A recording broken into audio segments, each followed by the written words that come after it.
বগুড়ার মানুষকে গত 16 বছর ধরে অবর্ণনীয় নির্যাতনের মধ্য দিয়ে যেতে হয়েছে।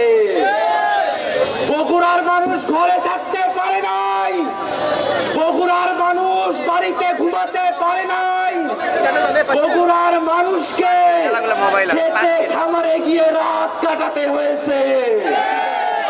এত কষ্ট করে আওয়ামী লীগের বিরুদ্ধে যুদ্ধ করে, ফ্যাসিবাদের বিরুদ্ধে যুদ্ধ করে যে নতুন বাংলাদেশ আমরা পেয়েছি, সেই নতুন বাংলাদেশকে আমরা আর কোন ফ্যাসিবাদীদের হাতে ছেড়ে দেব না।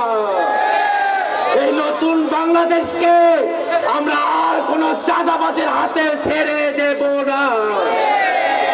সম্মানিত বগুড়াবাসী, আজকের এই সমাবেশ আমাদেরকে স্মরণ করিয়ে দেয় এই বগুড়ায় এনসিপির রাজনীতি করা কঠিন।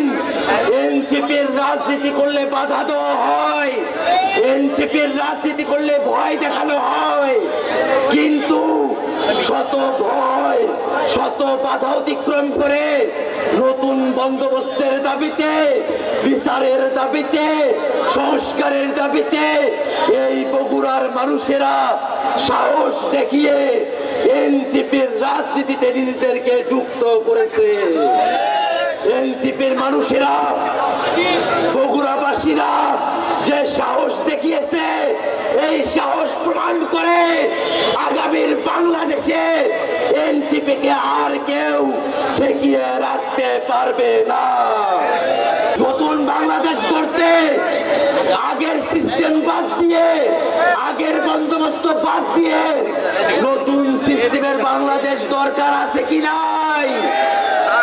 নতুন বাংলাদেশ গঠন করতে, বাংলাদেশে ক্ষমতার ভারসাম্য নিয়ে আসতে যে মৌলিক সংস্কার প্রয়োজন, সেই মৌলিক সংস্কারের বিপক্ষে কিছু মানুষ বাংলাদেশে কথা বলছে।